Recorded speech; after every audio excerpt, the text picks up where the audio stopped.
comes Santa Claus, here comes Santa Claus, right down Santa Claus Lane. You're listening to Where You Live with Gene Sullivan. Welcome back to Where You Live. I'm Gene Sullivan, broadcasting from the True North Painting Studios. The show is also brought to you by American Family Insurance, the Kim Bennett Agency, and Extreme Exteriors. You can count on Extreme Exteriors for expert installation of exterior siding, roofing, soffits, fascia, decks, windows, and more. With their knowledge and experience, they can design the perfect solution to make your home beautiful and energy efficient, saving you maintenance and money for years to come. Give them a call at 763-441-1334 and tell them Gene sent you. It's time now to hear from the Community Associations Institute. The CAI Minute is brought to you by New Concepts Rental Management. Whether you're an accidental landlord or a seasoned investor, New Concepts Rental Management can advise and guide you through every aspect of the business. Give us a call at 952-922-2500. Are you a volunteer in your homeowner association? Maybe a residential property manager wanting to increase your industry knowledge and obtain professional credentials in property management. Are you a vendor or professional offering services to homeowners and associations or property managers? If you said yes to any one of those questions, then join the Community Association Institute. The CAI is a great organization, helping you be informed and more proficient in your homeowner association board member or property manager role. It's also a great way to network with potential clients. For nearly 40 years, CAI has provided education and resources to volunteer homeowners who govern community associations and the professionals who support them. Visit CAI-MN.com to learn more. That's CAI-MN.com. The Minnesota chapter of CAI holds monthly managers' luncheons, board member education training, property manager certification training, and much more. It also produces a bi-monthly informative magazine called Minnesota Community Living. Why not join the Community Association Institute today? You can do so online at CAI-MN.com and select membership. We're talking with attorney Alex Nelson from the law firm of Benson, Crane, Storrs, and Nelson. They have been in Colorado, but they now have an office here in Bloomington, Minnesota. I've had the privilege of being able to chat a number of times with Alex, and their firm is unique in that they are one of the few firms that they work exclusively on construction defect claims. And we're talking to Alex today about what you need to know about a construction defect claim. Now, Alex, some people, we talked a little bit before, may wish to wait to have more discovery to find out the why something is happening. But you said that when things begin to manifest, that's when people need to bring up this claim. Let's talk a moment in a homeowners association. Who are some of the people that are most likely to discover or see a problem manifest? Well, sure. There are obviously many different people involved in an owners association. The homeowners are probably first and foremost on the list. They're the ones who are living on the property, who can see the property changing over time. For example, if water damage is occurring, they're able to see the progression of that. If water ponds in certain places in the landscaping or the pavements, they're in all sorts of weather conditions and are able to notice that.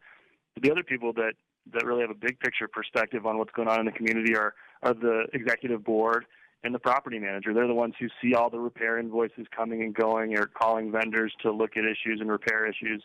And like I said, have that bigger picture of, is an issue recurring? Are multiple people complaining about it, or is it happening over and over and over? Yeah, and I wanted to bring that up because I think it's very important that people understand that when you're dealing with a construction defect, it's really good to have, I guess your perspective can make all the difference, to have more of what I would call a collaborative effort as opposed to people pointing fingers saying, well, you should have known, or no, you should have known. You're the property manager.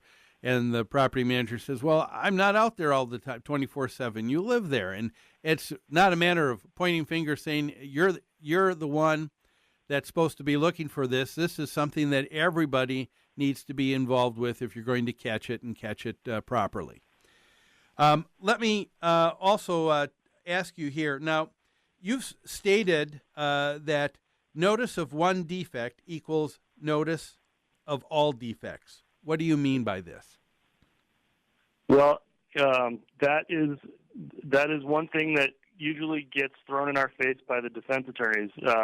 There's an unfortunate case or series of cases that went through the court system a number of years ago, and basically the outcome of those cases was that the court said notice of one defect equals notice of all, and what that really means is, for example, if there are multiple defects in a property, say a roof leak and a window leak, if the roof leaks, the judges are going to potentially say, well, that puts you on notice that you had a poorly built property in general, and therefore you should have investigated the windows too. So even if you timely bring a claim within 2 years on the windows, 2 years of when the first window leak happened, your claim might still get dismissed because the roof claims were not timely. And the case law is changing. I don't think that every court goes along with that by any stretch, and they're willing to parse out one defect from another and say one's timely and one's not. But there's always that risk, and it comes up in most cases where the defense, the builder's attorneys, argue that notice of one defect equals notice of all. Okay.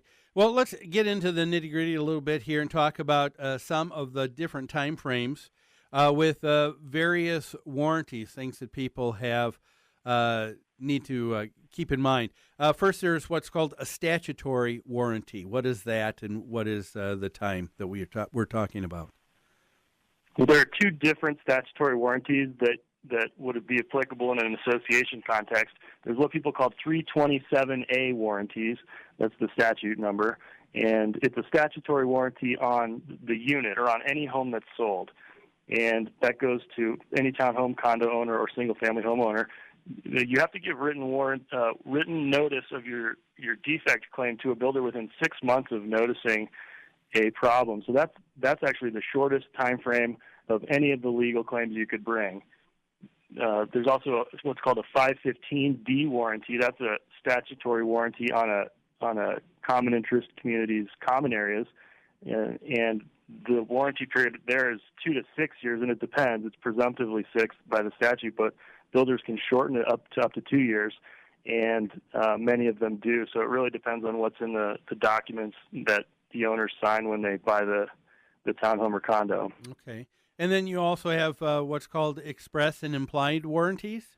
What are those? Right. An express warranty is when you buy a home and the builder gives you what they call their limited warranty or their 1 year limited warranty, their 2 year warranty, whatever they specifically tell you they're going to warranty. That's an express warranty. And the time limit on bringing a claim under that is 2 years from when the builder breaches the warranty. So not necessarily 2 years from when you notice the defect, but 2 years from when the builder says, I'm not going to fix that for you, or I can't fix that. Okay. Now, we've talked about warranties of what they're going to guarantee when you're getting something that is brand new here.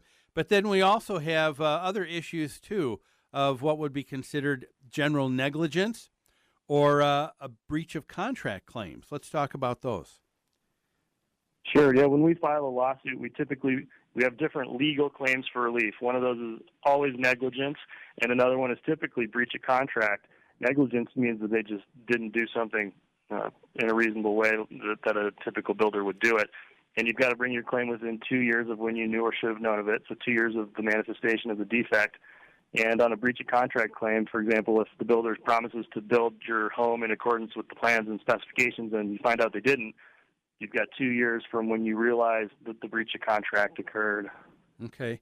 And then, of course, probably the worst of all is just outright fraud or misrepresentation or someone lying. And right. That's a little bit longer, though, isn't it? It is longer. I think that the legal system recognizes that that's a pretty extreme situation. It doesn't happen a lot, but if a builder covers up defects that they know about and sell you the home anyway, you have 6 years from when you find out about that to bring a claim. Okay. Now, what I find real interesting, Alex, is that your firm handles these kinds of issues with your clients a lot different than a lot of other law firms. Talk about that. Why is it that you do things the way you do? Well, not only do we specialize in representing homeowners associations and the construction defect claims and do nothing else, but financially we handle those claims a little bit differently. We don't bill hourly for our time, so we don't send monthly bills to our clients. we work on a contingency. So we take a percentage of the total recovery that we get for our clients.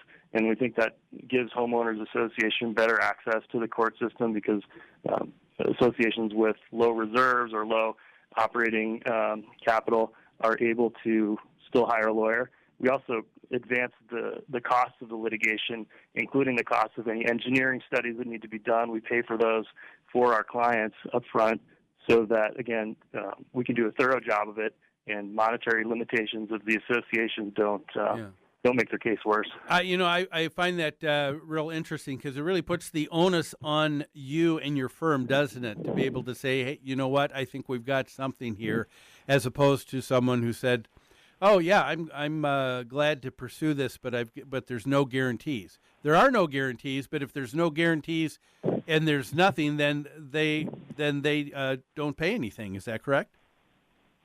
That's right. Yeah, if we get nothing for a client, we also don't get paid for our time. So that really does align our interests with our clients. Yeah. We only take cases that we are very comfortable with and that we think we can ultimately get resolved in favor of the association. Okay. Well, if our listeners wanted to get in contact with you or your firm, tell them how they can do so. Sure. The firm's website is bensonpc.com. My phone number is 952-314-7237, or else my email is anelson@bensonpc.com. Okay, Alex, thanks so much for being on the show today. Yeah, thanks, Gene. Okay, that was Alex Nelson, partner of Benson Crane Stores in Nelson, talking about construction defects. Well, we're going to take a break right now, but don't go away. We've got a lot to cover on Where You Live here on AM 1280, The Patriot.